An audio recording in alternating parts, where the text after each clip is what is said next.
Hello everyone, स्वागत है आप सभी का हमारे यूट्यूब चैनल फिजिक्स स्केल पर। पिछले वीडियो में हम चर्चा कर रहे थे गाउस के नियम से संबंधित महत्वपूर्ण तथ्य और उनसे संबंधित न्यूमेरिकल्स की। तो उसी से आगे बढ़ते हुए हम अगले न्यूमेरिकल की चर्चा करते हैं। आज एक न्यूमेरिकल है हमारे पास। चित्रानुसार एक घन है क्यूब,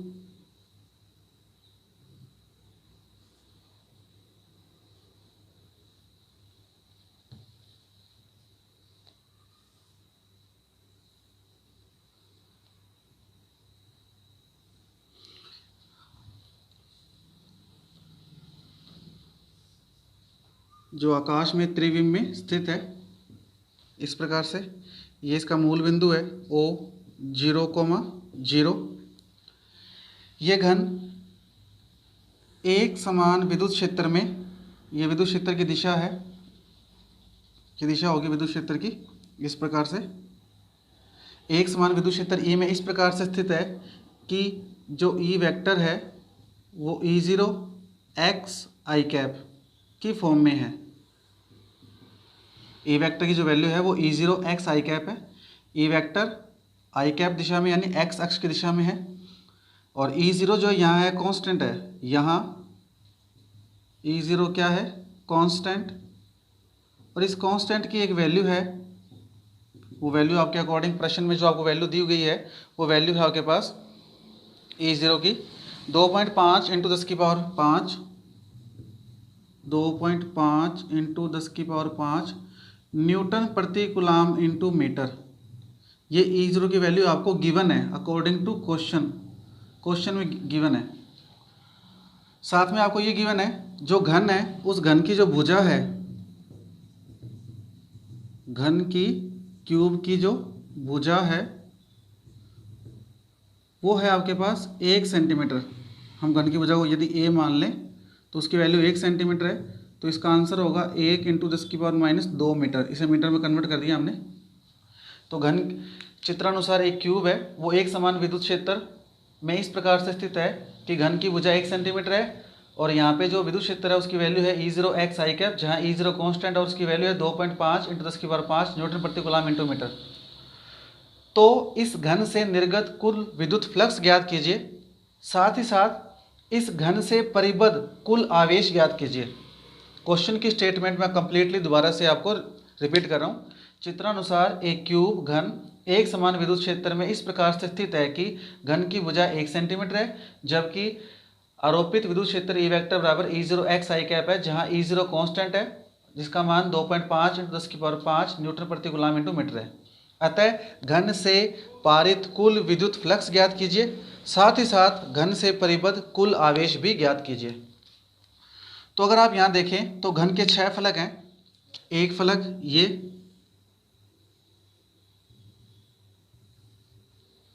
एक ये,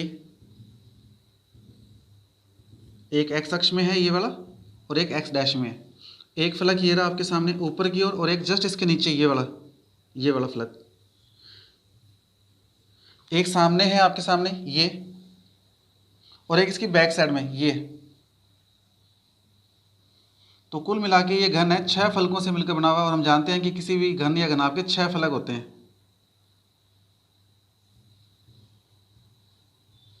तो कुल जो फ्लक्स होगा, स्पष्ट है कि ऐसे लिखिए, क्योंकि घन 6 फलकों से मिलकर बना हुआ है, अतः कुल फ्लक्स, तो कुल फ्लक्स क्या होगा? φE बराबर φ1 + φ2 + φ3 + φ4 + φ5 + φ6। इस प्रकार से होगा। यहाँ जो φ1 की वैल्यू होगी वो होगी E vector dot ds1 vector, E vector dot ds2 vector. क्यों? क्योंकि E वेक्टर तो सबके लिए कांस्टेंट ही है, कॉमन है, सबका मान समान है। लेकिन φ1 φ2 φ3 φ4 φ6 φ5 6 फलक होने के कारण फ्लक्स में 6 क्षेत्रफल आएंगे। तो φ1 के लिए ds1, φ2 के लिए ds2, फाई 3 के लिए DS3, फाई 4 के लिए DS4 वेक्टर, फाई 5 के लिए DS5 वेक्टर और फाई 6 के लिए DS6 वेक्टर। इस प्रकार से आपके पास 6 फलकों के लिए फ्लक्स की वैल्यू आ गई। डॉट हटाएं तो क्या आएगा, EDS1 cos theta 1, EDS2 cos theta 2, EDS3 cos theta 3, EDS4 cos theta 4, EDS5 cos theta 5, EDS6 cos theta 6। ये वैल्यू आएगी। अब हमने थीटा 1, थीटा 2, थीटा 3 से लेकर थीटा 6 तक वेरी किया है कोण को, क्योंकि अलग अलग वैल्यू आएगी सभी के लिए। तो हम यहाँ चेक करते हैं कि क्या वैल्यू आएगी। फॉर एग्जांपल मैं मार्कर से शो कर रहा हूँ। इस फलक को मैं 1 नंबर मान लेता हूँ। 1 नंबर फलक है ये। इस फलक के लिए ई वेक्टर की दिशा ये है, और यदि हम इस साइड में खड़े होंगे, यहाँ पर खड़े होंगे, तो हम जब इस फलक को देखेंगे तो इस फलक को सामने देखेंगे तो क्षेत्रफल सदिश हमारी आंखों की ओर होगा, अर्थात DS1 वेक्टर ई वेक्टर के समांतर हो जाएगा। तो थीटा का मान कितना हो जाएगा, 0। तो 1 नंबर फलक जो है उसके लिए थीटा कितना है, थीटा 1 कितना है, 0 डिग्री। यह वैल्यू आ जाएगी। इसी के सामने ये 2 नंबर फलक है आपके लिए। ई वेक्टर की दिशा तो यही है, लेकिन जब हम यहाँ खड़े होंगे तो इस फलक को जब देखेंगे हम, तो क्षेत्रफल सदिश हमारे आंखों की ओर यहाँ सामने इधर होगा। तो ये होगा DS2 वेक्टर। अब DS2 वेक्टर और ई वेक्टर दूसरे के एंटी पैरेलल है, तो थीटा 2 कितना हो जाएगा, 180 डिग्री। तो यहाँ वैल्यू आएगी 180 डिग्री।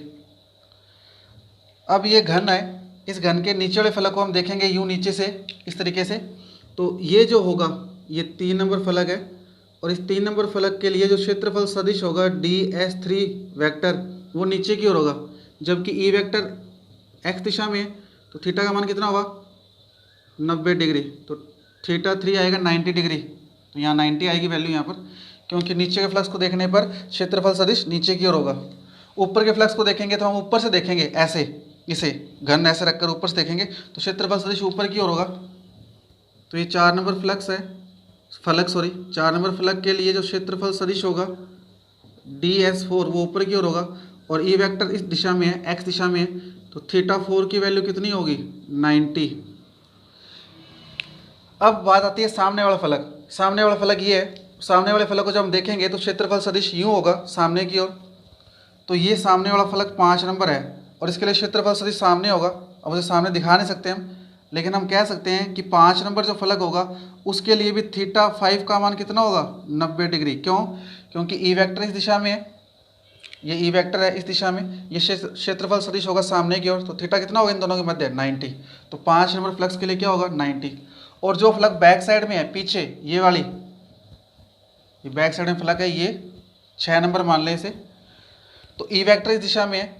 पीछे वाले फलक को जब देखेंगे तो मान लीजिए पीछे वाला फलक है, इसको मैं देख रहा हूँ, तो ये क्षेत्रफल सदिश इस दिशा में पीछे की ओर होगा। क्षेत्रफल सदिश जब पीछे की ओर होगा यूँ, और ये ई वेक्टर है, तो ये आपस में क्या होंगे, लंबवत। तो 6 नंबर फलक के लिए जो थीटा 6 है वो भी कितना होगा, 90 डिग्री। तो उम्मीद है आप सभी को ये कोण समझ आ गए होंगे कि जो फलक x अक्ष में है वहाँ पर क्षेत्रफल सदिश और ई वेक्टर समांतर है, थीटा g1 0 आया। x डैश में ई वेक्टर तो इस दिशा में, DS2 वेक्टर इस दिशा में होगा, तो 180 होगा। बाकी सभी फलकों के लिए ई वेक्टर x दिशा में रहेगा, लेकिन जो क्षेत्रफल सदिश है वो लंबवत होंगे। फॉर एग्जांपल ये ई वेक्टर है x दिशा में, ऊपर वाले फलक के लिए जो ऊपर से देखेंगे तो क्षेत्रफल सदिश ऊपर होगा, तो थीटा 90। नीचे वाले फलक को देखेंगे तो क्षेत्रफल सदिश नीचे होगा, थीटा 90। सामने वाले फलक को देखेंगे 5 नंबर फलक को, तो क्षेत्रफल सदिश सामने की ओर होगा, तब भी थीटा 90। और जो 6 नंबर फलक है बैक साइड में, उसको जब देखेंगे बैक साइड से, तो उसके लिए क्षेत्रफल सदिश पीछे की ओर होगा, तब भी थीटा 90। तो इस प्रकार से आपके पास थीटा 1 से लेकर थीटा 6 तक की वैल्यू आपके पास आ चुकी है। तो मैं यहाँ वैल्यू पुट कर रहा हूँ, phi E is equal to EDS1 cos 0, EDS2 cos 180। θ1 और θ2 की वैल्यू 0 180 है, और बाकी 3 नंबर से लेकर 6 नंबर तक सबके लिए 90 एंगल है। तो EDS3 cos 90, EDS4 cos 90, EDS5 cos 90 और EDS6 cos 90। cos 90 की वैल्यू 0 होती है, तो आगे वाली सारी वैल्यू क्या हो जाएगी, 0, 0 + 0 + 0, cos 90 0 0 0 और 0, और 0 से मल्टीप्लाई करने में सारी वैल्यू क्या हो जाएगी, 0। यहाँ आएगा EDS1 cos 0 की वैल्यू 1, EDS2 cos 180 की वैल्यू -1, तो 5e की वैल्यू आ गई EDS1 × 1 + EDS2 -1। अब इस वैल्यू को हम सॉल्व करें तो देखिए क्या आएगा, 5e बराबर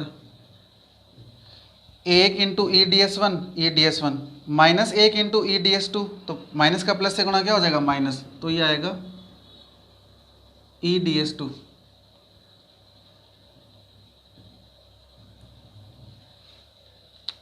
देखिए ध्यान से, अब इसका आंसर मैं रेड मार्क से लिख रहा हूँ ताकि आपको थोड़ा सा आसानी से पता लग जाए कि आंसर चल रहा है ये। तो 5e बराबर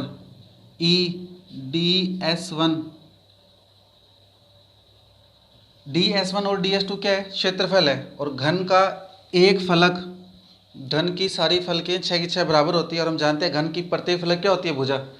तो DS1 इस फलक का क्षेत्रफल है और DS2 इस 2 नंबर फलक का क्षेत्रफल है, और घन का क्षेत्रफल होता है घन की भुजा का, घन की भुजा वर्ग होती है, और वर्ग का क्षेत्रफल होता है भुजा स्क्वायर।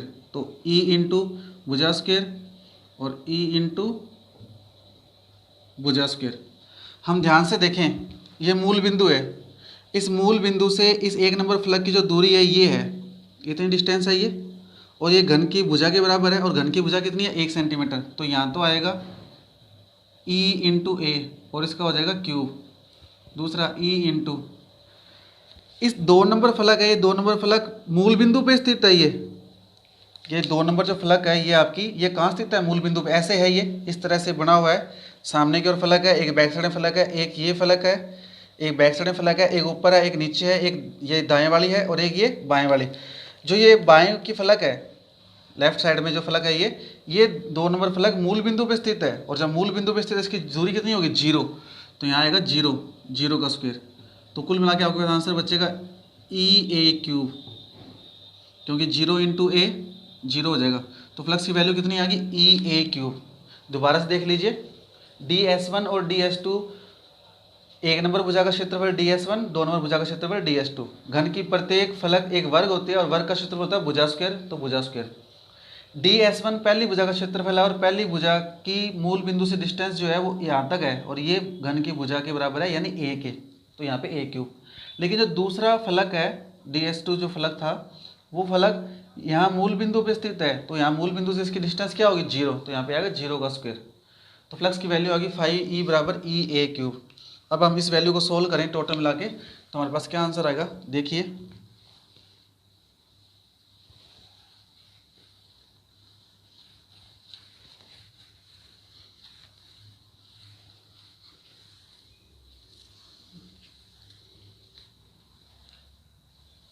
आपके पास आंसर होएगा 5e बराबर EA3।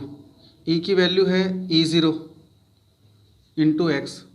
हमने E की वैल्यू यहाँ डिफाइन की थी, E vector is equal to E0 x i cap. आपको यहाँ परिमाण चाहिए, तो परिमाण में i कैप और E वेक्टर छोड़ें तो वैल्यू क्या आएगी, E0 x। तो E0 x × A3, sorry A3 नहीं, A स्क्वायर चल रहा है, भुजा स्क्वायर होता है, अभी भुजा स्क्वायर है, ये स्क्वायर चल रहा है, यहाँ भी स्क्वायर होगा, यहाँ स्क्वायर।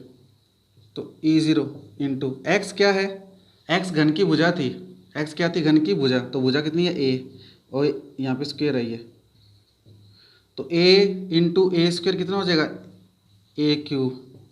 E0 की वैल्यू और A की वैल्यू पुट कर सकते हैं हम, तो E0 की वैल्यू हमारे पास दी हुई है कितनी, 2.5 × 10⁵ इंटू A। घन की भुजा का मान भी था हमारे पास, घन की भुजा 1 सेंटीमीटर थी, तो 1 × 10⁻² का क्यूब। तो 2.5 इंटू 10⁵ 1 इंटू 10⁻⁻6, तो 2.5 10⁵ में 10⁻6 माइनस हुआ तो 10⁻−1, तो कुल मिला के फ्लक्स की वैल्यू आ गई, पॉइंट हटेगा तो 0 आ जाएगा। तो ये अगर पॉइंट ना भी हटाएं तो भी हल हो ही जाएगा। ये 2.5 में 10 का भाग दें तो इसका आंसर आएगा 0.25 न्यूटन प्रति कूलाम इंटू मीटर स्क्वायर। तो ये आपके पास फ्लक्स की क्या आ गई वैल्यू। तो फ्लक्स की वैल्यू में हमने सबसे यहाँ पे थोड़ा सा प्रॉब्लम आ सकती थी आपको। ds1 और ds2 क्या है, ds1 पहली भुजा का क्षेत्रफल है, पहली फलक का क्षेत्रफल है, ds2 दूसरे फलक का क्षेत्रफल है, और घन की प्रत्येक फलक क्या होती है वर्ग, तो वर्ग का क्षेत्रफल भुजा स्क्वायर। पहली जो फलक है 1 नंबर, उसके मूल बिंदु से दूरी a है तो a स्क्वायर, माइनस दूसरी जो भुजा है वो मूल बिंदु पे स्थित है, चित्र में हम देखा था, तो 0 का स्क्वायर, तो e a स्क्वायर बचा। e की वैल्यू e0 x है, x घन की भुजा थी तो a into a square a cube का मान, और ये वैल्यू पुट करने के बाद आंसर आया 0.25 न्यूटन प्रति कूलाम इंटू मीटर स्क्वायर। अब हमें सेकंड पार्ट था इसका, सेकंड पार्ट में था घन से परिबद्ध कुल आवेश भी ज्ञात कीजिए। इसलिए घन से परिबद्ध कुल आवेश, और कुल आवेश अपने ज्ञात कर सकते हैं फ्रॉम गाउस लॉ। तो हम क्या लिख सकते हैं, from Gauss law. Gauss law क्या कहता है, phi E is equal to summation Q upon में एप्साइलन 0। समीशन क्यू क्या है, परिबद्ध कुल आवेश, तो समीशन क्यू की value epsilon 0 into phi E. Epsilon 0 की वैल्यू 8.854 इंटू 10⁻⁻12, और फाई ई की वैल्यू कितनी है 0.25। तो इस वैल्यू को हल करेंगे तो हमारे पास आंसर आएगा कूलाम में। इसकी वैल्यू है, मैं आपको लिख देता हूँ, इसकी वैल्यू है 2.2 इंटू 10⁻⁻12, 2.2 इंटू 10⁻⁻12 कूलाम। ये आपके पास घन से परिबद्ध कुल आवेश प्राप्त हो गया। तो अच्छा क्वेश्चन था, इंपॉर्टेंट क्वेश्चन था। आप क्वेश्चन को दोबारा से देखिए, दोबारा स्टेटमेंट लिखिए और इसे ग्राफ कॉपी पे करके देखिए। उसके बाद भी अगर आपको कोई डाउट है तो आप कमेंट बॉक्स में कमेंट करके पूछ सकते हैं। इसके बाद हम अपना नया टॉपिक शुरू करते हैं।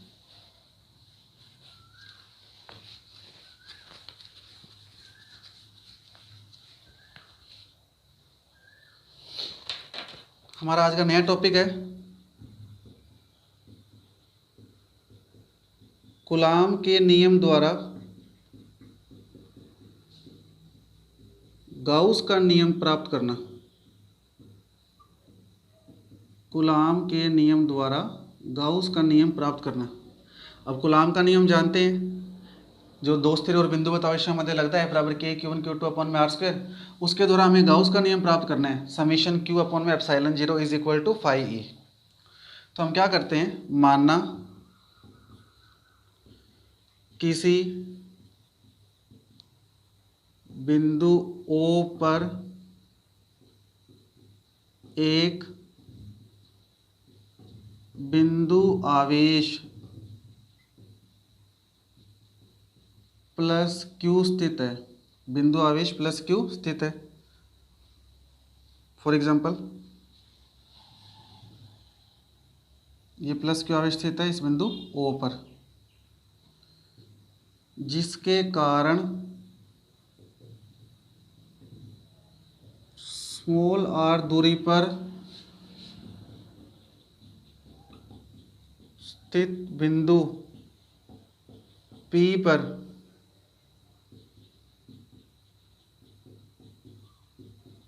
विद्युत क्षेत्र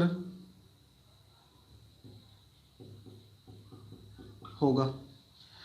तो इसके कारण स्मॉल r दूरी पर एक बिंदु है P, और यहाँ विद्युत क्षेत्र प्राप्त करना है। विद्युत क्षेत्र प्राप्त करना है तो आपको यहाँ पे क्या रखना पड़ेगा, एक परीक्षण धनावेश प्लस Q0।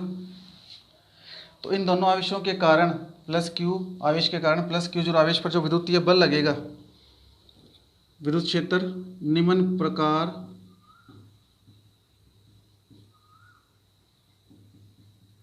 ज्ञात कर सकते हैं।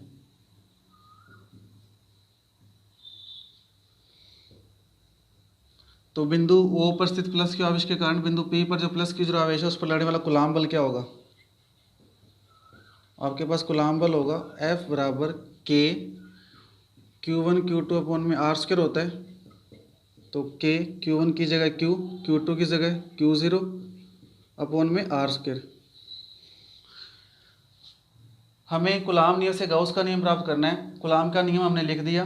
कूलाम नियम से पहले हम विद्युत क्षेत्र फाइंड करेंगे, क्योंकि फ्लक्स फाइंड करना है तो फ्लक्स होता है E vector dot D S, और E vector dot D S में डी एस तो बाद की बात है, पहले आपको विद्युत फ्लक्स फाइंड करने के लिए ई वेक्टर निकालना पड़ता है, विद्युत क्षेत्र निकालना पड़ेगा। मैं आपको दोबारा से ये चीज़ बताता हूँ कि आपको ये करना कैसे, रट्टा नहीं आ रहा। आपको ज्ञात करना है कूलाम नियम से गाउस का नियम। गाउस का नियम होता है फ्लक्स फाई ई बराबर समीशन क्यू अपॉन में एप्सिलॉन जीरो। अगर आपको गाउस का नियम फाइंड करना है तो पहले आपको विद्युत फ्लक्स फाई ई फाइंड करना पड़ेगा। और आप जानते हैं कि जो विद्युत फ्लक्स होता है फाई ई, उसकी डेफिनेशन थी ई vector dot D S vector. तो सबसे पहले आपको ई वेक्टर फाइंड करना है, तो कूलाम के नियम से पहले हम ई वेक्टर फाइंड करेंगे। ई वेक्टर फाइंड हो जाएगा तो हम फिर क्षेत्रफल लेंगे। क्षेत्रफल क्या लेंगे वो देखते हैं बाद में, कोई गाउसियन पृष्ठ बनाएंगे काल्पनिक, फिर क्षेत्रफल लेने से फ्लक्स आ जाएगा, और फ्लक्स आ गया तो गाउस का नियम भी आ जाएगा। तो क्या करना है, पहले फ्लक्स फाइंड करने के लिए हमें विद्युत क्षेत्र फाइंड करना है, और विद्युत क्षेत्र फाइंड करेंगे कूलाम बल की सहायता से। तो F बराबर K Q1 Q2 अपन में आर स्क्वायर की सहायता से हमें ये बल मिला। बट वी नो दैट, हम जानते हैं विद्युत क्षेत्र क्या होता है। विद्युत क्षेत्र होता है E is equal to F upon में Q0। एफ की वैल्यू पुट करो, K Q0 अपॉन में आर स्क्वायर, और अपॉन में क्या है Q0, ये वैल्यू पुट की बाय 1, Q0 से Q0 कैंसल, तो वैल्यू आ गई आपके पास KQ अपॉन में आर स्क्वायर। तो ये आपके पास वैल्यू है समीकरण नंबर 2। इस बिंदु O पर जो बिंदु आवेश है प्लस Q, इस प्लस Q आवेश के कारण आपका स्मॉल r दूरी पर जो स्थित बिंदु है वहाँ पर विद्युत क्षेत्र की तीव्रता आ गई KQ अपन में आर स्क्वायर। हम डायरेक्ट भी लिख सकते हैं इसे, क्योंकि हम जानते हैं बिंदु आवेश के कारण तीव्रता KQ अपन में आर स्क्वायर होती है। यह कोई आवश्यक नहीं है आपको करके दिखाएं, लेकिन कुछ विद्यार्थी कहते हैं कि सर कूलाम के नियम से प्राप्त करना था, तो कूलाम का नियम का यूज़ कहाँ हुआ। तो ये जो विद्युत क्षेत्र फाइंड किया गया है, ये विद्युत क्षेत्र हमने पहले भी जब टॉपिक किया था, स्टडी की थी, तब भी कूलाम के नियम से ही फाइंड किया था, और अभी भी कूलाम के नियम से ही फाइंड कर रहे हैं। तो ये जो विद्युत क्षेत्र है ये इनडायरेक्टली कूलाम के नियम को ही रिप्रेजेंट कर रहा है। तो ये यहाँ तक आपका टॉपिक हो गया। अब क्या करना है, आपको फ्लक्स फाइंड करना है, और फ्लक्स होता है फाई बराबर ई vector dot D S vector. तो आप लिखोगे आगे, इसके बाद क्या लिखेंगे हम देखिए,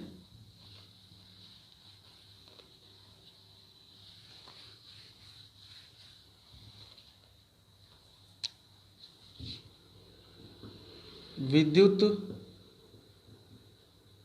फ्लक्स ज्ञात करने के लिए, विद्युत फ्लक्स ज्ञात करने के लिए स्मॉल r त्रिज्या O को केंद्र मानकर, O को केंद्र मानकर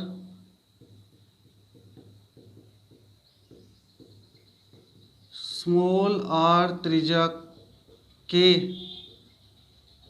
काल्पनिक, स्मॉल r त्रिज्या के काल्पनिक बंद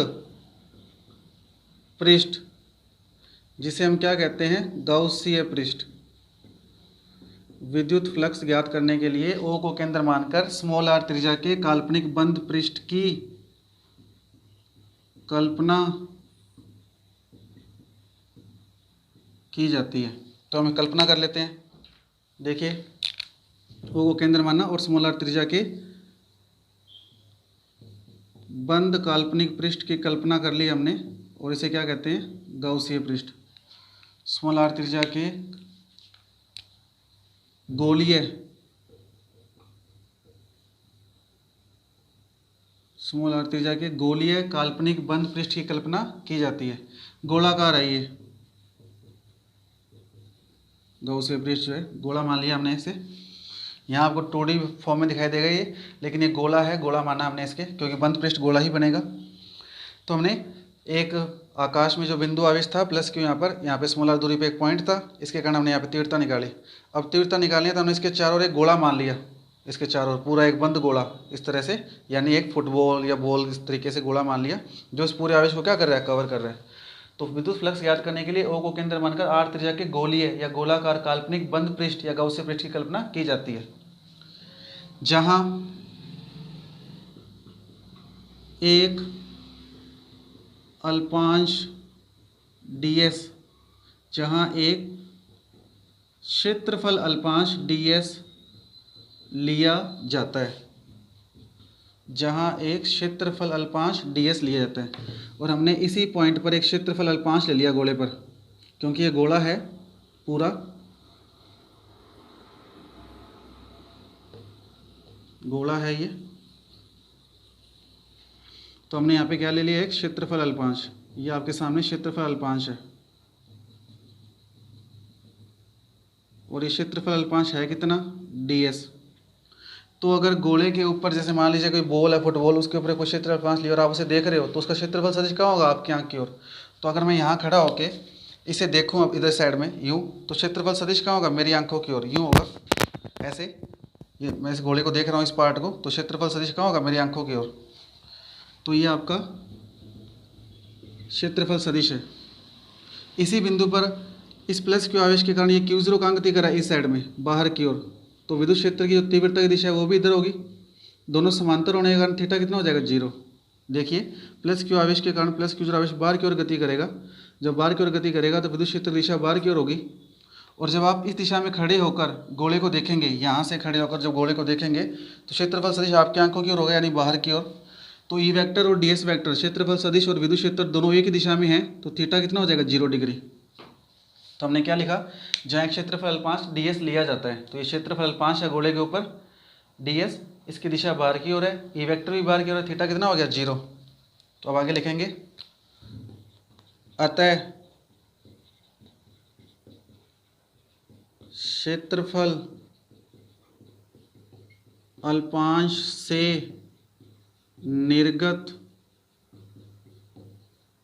विद्युत फ्लक्स, इस क्षेत्रफल अल्पांश से कितना विद्युत फ्लक्स निकलेगा, क्षेत्रफल अल्पांश से विद्युत फ्लक्स निकलेगा ई वेक्टर डॉट ds वेक्टर। और क्योंकि क्षेत्रफल अल्पांश है, अल्प है, तो फ्लक्स भी अल्प होगा, तो d फाई। तो d phi is equal to E vector dot ds, dot हटाएंगे तो क्या आएगा, कोस थीटा। थीटा की वैल्यू 0, हमने चित्र में डिफाइन कर दिया पूरा ऐसे कंप्लीट। कोस 0 की वैल्यू 1, तो इतना है वैल्यू ए ds। तो क्षेत्रफल अल्पांश से निकलने वाला विद्युत फ्लक्स आपके पास आ चुका है ई ds। अगर क्षेत्रफल अल्पांश, छोटे अल्पांश से इतनी वैल्यू आ रही है ई ds, तो हमें कंप्लीट वैल्यू फाइंड करनी हो, इसकी टोटल वैल्यू फाइंड करनी हो, संपूर्ण गोले से कुल फ्लक्स फाइंड करना हो, तो क्या होगा, तो वो देखिए इसके बाद।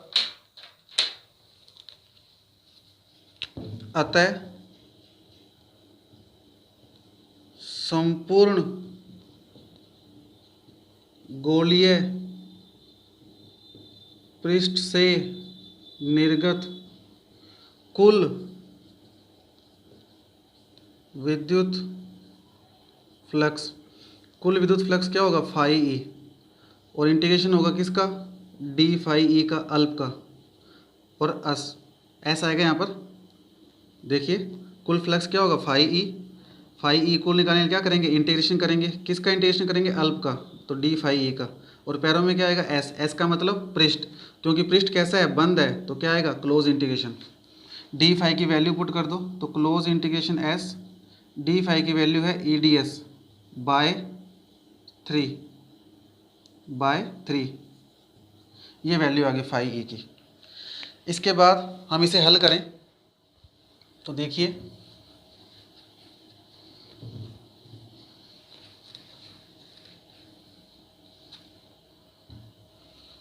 क्या है, प्राप्त होगा हमें, ई कांस्टेंट है, बाहर आ जाएगा, क्योंकि ई की वैल्यू के ऊपर में r स्क्वायर है। हमने समीकरण 2 में ई की वैल्यू लिखी है, तो के कांस्टेंट है, क्यू कांस्टेंट है, और इसकी डिस्टेंस भी कितनी, त्रिज्या भी कांस्टेंट गोले की, तो ई बाहर आ जाएगा। इंटीग्रेशन ds, इंटीग्रेशन ds का इंटीग्रेशन क्या होगा, क्लोज इंटीग्रेशन s, ds का इंटीग्रेशन क्या होगा, s। कैसे, आपको याद होगा अवकलन, x का x के सापेक्ष अवकलन 1 होता है, y का y के सापेक्ष अवकलन 1 होता है, और जब उसी का हम समाकलन करते हैं 1 का, तो क्या आता है, x के सापेक्ष x आता है और y के सापेक्ष y आता है। तो फॉर एग्जांपल आपके सामने यूँ लिखा हो, इंटीग्रेशन 1 dx, तो इसका इंटीग्रेशन क्या आएगा, x। तो आपके सामने ये लिखा हो इंटीग्रेशन 1 ds, तो इंटीग्रेशन क्या आएगा, s। तो इसके साथ मैं 1 लगा सकता हूँ गुणा में, तो इसका इंटीग्रेशन क्या आएगा, ds के सापेक्ष s। क्लोज इंटीग्रेशन का तात्पर्य सिर्फ इतना ही है कि लिया गया पृष्ठ क्या है, बंद। इंटीग्रेशन और क्लोज इंटीग्रेशन में कोई डिफरेंस नहीं है, सिर्फ लिया गया पृष्ठ बंद होने के कारण क्लोज इंटीग्रेशन सिंबल लगाते हैं। समाकलन के इंटीग्रेशन के जो भी फॉर्मूले होते हैं, जो भी आंसर आता है वही आंसर क्लोज इंटीग्रेशन से भी आएगा। सिर्फ क्लोज इंटीग्रेशन का मतलब इतना ही होता है कि लिया गया पृष्ठ क्या है, बंद। तो जिस प्रकार x के सापेक्ष एक का समाकलन x होता है, उसी प्रकार एक का समाकलन ds के सापेक्ष यानी s के सापेक्ष क्या होगा, s। तो a इंटू क्या आया, s। e की वैल्यू है हमारे पास बाई 2, e की वैल्यू है के क्यू अपॉन में आर स्क्वायर, एंड s क्या है, s है गोले का पृष्ठीय क्षेत्रफल, और किसी गोले का पृष्ठीय क्षेत्रफल कितना होता है, 4 पाई आर स्क्वायर। तो ये आएगा 4 पाई आर स्क्वायर। तो कुल मिला के से हल करें तो k की वैल्यू 1 अपॉन में 4 pi epsilon 0 into Q into R square into 4 pi R square. 4 से 4 कैंसिल, पाई से पाई कैंसिल, आर स्क्वायर से आर स्क्वायर कैंसिल। तो क्या बचा, q अपॉन में एप्सिलॉन 0, फाई ई चल रहा था फ्लक्स, और फाई ई की वैल्यू है q अपॉन में एप्सिलॉन 0। q क्या है, q इस गोले से परिबद्ध आवेश है। अब इस गोले के अंदर केवल एक ही आवेश है, बिंदु आवेश q, तो उसकी वैल्यू q ही आएगी। तो हम यहाँ लिख सकते हैं q इज इक्वल टू